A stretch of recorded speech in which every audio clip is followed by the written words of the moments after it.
Alright, Pretend here, back with another Honkai style video, and today I'm here with my first impressions of Jiaoqiu. I'm a little late with this because I just have had to do other things in the meantime, but I have gotten around to using him enough to where I do have my first impressions, and so I finally wanted to make the video on that. I do apologize in advance if I do sound really stuffy at random times of the video. I don't know what happened today, but I cannot stop sneezing. Anyway, before I get to the video, drop a like, drop a sub, hit the bell icon for more videos like this, and let's get straight into it.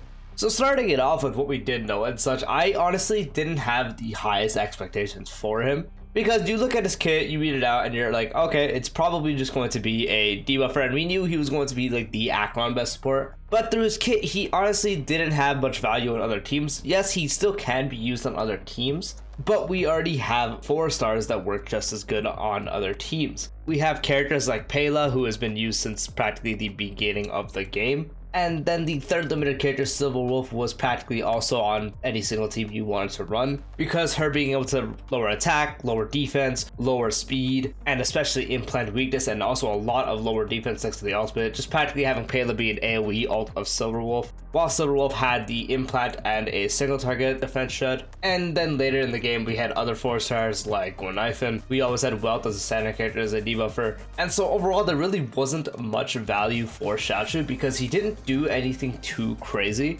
because the idea of putting debuffs on the enemy is more of only a Acheron thing right now, since Acheron is the only character that can benefit from gaining ult stacks on an enemy's turn. Since no other character has a ult like her, no one needs debuffs to get their ult, and no one gains charges via just debuffs. There is a character like Dr. Ratio who does deal more damage to enemies that have debuffs and wants them to be debuffed a lot, which Jiaoqiu is good at doing, but other characters can debuff just fine already on their turn. And so the enemy turn debuff wasn't really a crazy selling point for anyone except Acheron. And then his actual debuff being a general vulnerability, which isn't too high, and then also the ult vulnerability, which is good since it scales better to people who do ultimate damage. But the problem is we don't really have many characters that do ultimate damage that really benefit from this except Acheron. So everything he kind of does was super like tailored towards her. There are characters that can make use of the ultimate damage, like Yunli benefits from it a ton because her ult is considered just ultimate damage with a counter. Then you can also argue other characters like Zele, who maybe do a lot of damage off their ultimate but inherently aren't ultimate damage. So overall you look at the game and there just isn't many characters you can use him with that are just better than other characters. So you kind of look at him as this character that's beneficial on Acheron, the best teammate pretty much, and then you look at him on other teams and he's more considered suboptimal because there's just better options. And so because of that, I honestly didn't have too many expectations. Honestly wasn't even gonna summon in the first place because if you guys don't know, I'm not the biggest Acheron user. I kind of just use her when I want to speed through things because I'm busy or I just want to get through the game, get through the dailies. And so overall my more fun teams are the follow-up team, Yunli team, those kind of teams, so he didn't really benefit too much on being there because he can be used with Yunli and I have used that, but obviously he's not the complete optimal option. There are better options, and so I've used him on Acheron team mainly because that's where he's best. I've used him with Yunli, I've used him on some random teams like with Dr. Ratio and just teams like that. And overall, obviously first talking about Acheron, using him practically brought any clear I want to do to a 0 cycle. Either halves of MOC, Pure Fiction is practically a no-brainer, guaranteed max score, which I will say in Pure Fiction it was already a max score with Acheron, so that doesn't change much, and in MOC with Acheron it's always 1 or 2 cycles anyways, so bringing that up to a 0 cycle, do you really need it? Because I'm not really someone who cares about 0 cycles. I don't care about that hyper optimal stuff, so the value there wasn't too crazy for me. I definitely see it. The amount of ult Acheron can get is absolutely insane, and the amount of damage she does now is even better, but she literally went from one-shotting everyone to one-shotting everyone, so I don't know. And my Acheron is E2, so obviously the generation there with Sparkle and her getting it on her turn,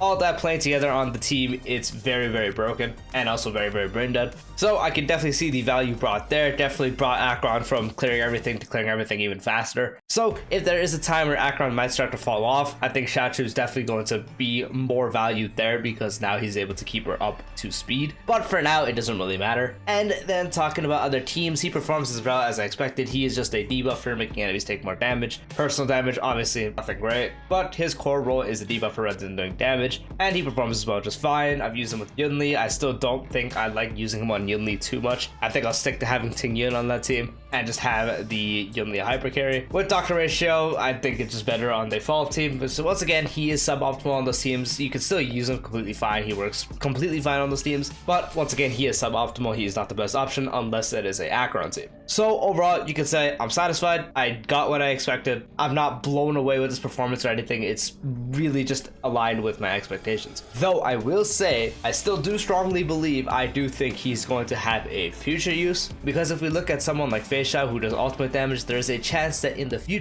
there may be even more units who do ultimate damage and can also benefit off debuffs, so work in two ways. And he can potentially become the best in-slot support for them as well. Or sorry, debuffer. And that's why I think his spot right now, just being a good debuffer overall, he is honestly completely fine. Definitely think he's on the lower side of priority to summon if you don't care about future proof. And if I was a player, or I guess I should say a light spender that obviously can't go for every single unit, I definitely would skip him unless I was a Acheron main. But if you are someone that wants to care about the future just in case he becomes the best in slot, because that has happened in the past with other characters, then he is a good pickup because his role as a debuffer is completely normal. The only problem is the debuffers in the game are already really good and you don't really have a use for him right now. So unless you're like a big fan of him or you just like his playstyle or just something like that, then it's honestly nothing crazy and nothing you have to chase. And my impressions once again are just very aligned. Overall on an Acheron team, definitely will just practically always be on there because you just take it and you speed up the team a lot. Goes from killing everything to killing everything faster. The ultimate debuff making Acheron do even more damage because the skill is better is very, very good. Obviously being able to apply debuffs on the enemy's turn to give Acheron more charges is very, very good.